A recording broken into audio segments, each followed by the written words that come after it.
Hello, today I'm going to read the story Soccer Sam by Jean Marzollo, illustrated by Blanche Sims. Marco is Sam's cousin. He is from Mexico and can hardly speak English. He does not know a thing about basketball, football, or baseball. Is Marco a wimp? No way!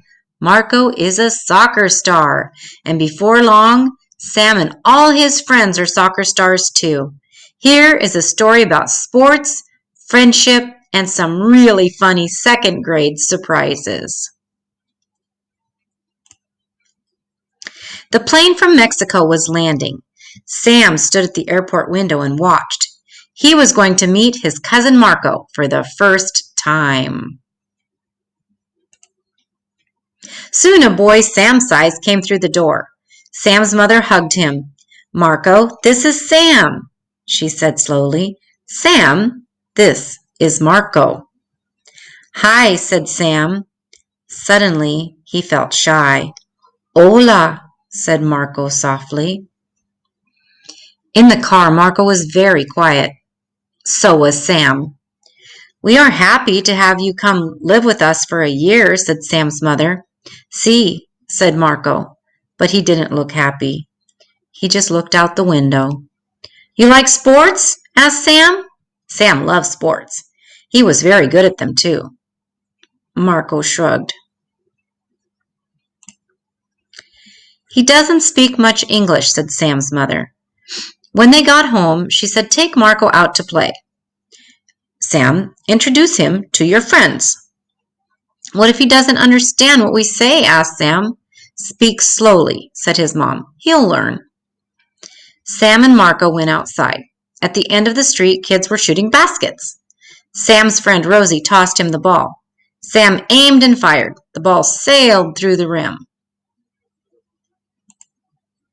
"This is my cousin Marco," Sam said. He tried to talk slowly, but it was hard. "Marco, this is Billy, Chris, Rosie, Tommy, and Freddie." Billy shot Marco the ball. Marco caught it on his head and bounced it up and down like a seal. Everyone started to laugh at him. Sam's face got hot. He grabbed the ball and made another basket. Chris caught the ball under the net. He threw it to Marco. This time Marco caught the ball on his knee and bounced it up and down. Again, everyone laughed at him. Sam felt awful. "Let's go home," he told Marco. The next day, Sam and Marco went to school together. At recess, they played kickball. When the ball came to Marco, he stopped it with his feet. "Don't you ever use your arms?" asked Freddie, but Marco didn't understand. The next time the ball came to him, he stopped it with his feet again.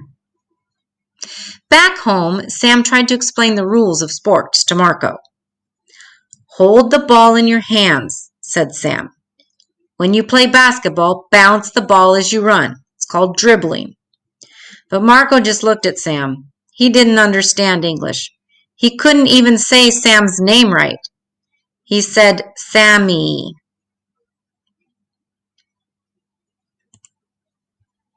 The next day after school, Sam didn't want to go outside.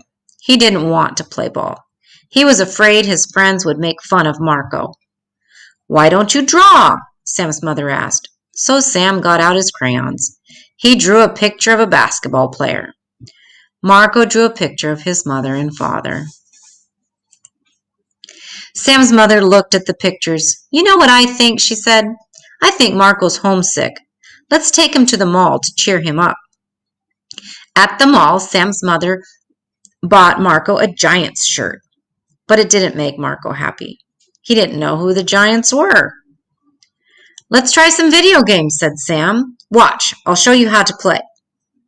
Sam played Pac-Man and got a very high score. "Now you go," he said to Marco. "Don't worry if you don't get a good score at first." Marco played Pac-Man and got a better score than Sam.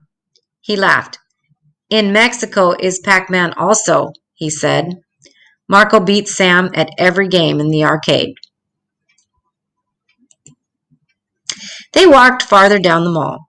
looking at stores. When they came to a sports store, Sam stopped to look at footballs. He ran over to but Marco wasn't interested in footballs. He ran over to a display of black and white balls in boxes. Suddenly, he was grinning from ear to ear. "Why didn't I think of this before?" said Sam's mom. "Most kids in Mexico play soccer." "Soccer? Nobody plays that around here," said Sam. "Well, maybe they will now," said his mother with a smile. Back home, Marco took his new ball outside. He bounced it on his head. He kicked it around with his feet. Chris and Billy came over. Marco kicked the ball to Chris. Chris caught it with his hands. "No hands," said Marco.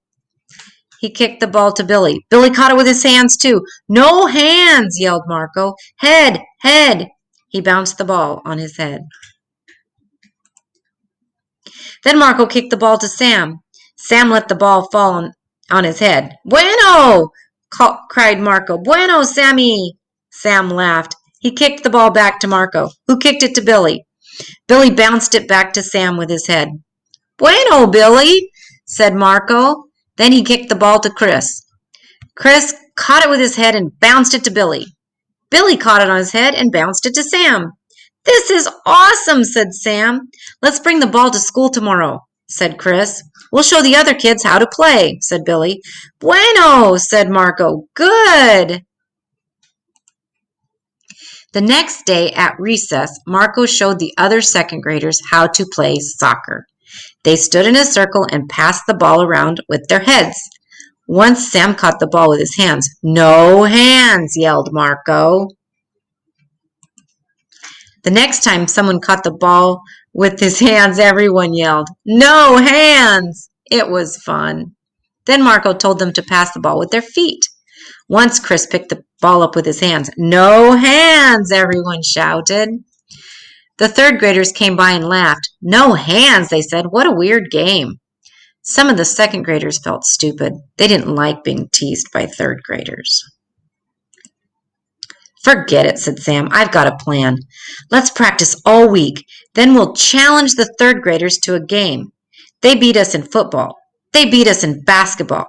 They beat us in baseball. But they won't beat us in soccer, will they?" The second graders liked the plan. They practiced all week. Sam practiced most of all. On Friday morning, Sam went up to the third graders in the playground. "If you think you're so hot," he said, "play soccer with us at lunch. Then we'll see who's really hot."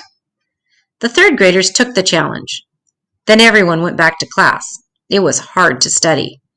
Billy said 5 plus 4 was 8. Chris dropped his notebook on the floor with all his papers fell out. Marco got so excited he forgot the capital of the United States. He said it was Dallas, Texas. Sam was so excited he could hardly write his spelling words. Finally, it was lunchtime.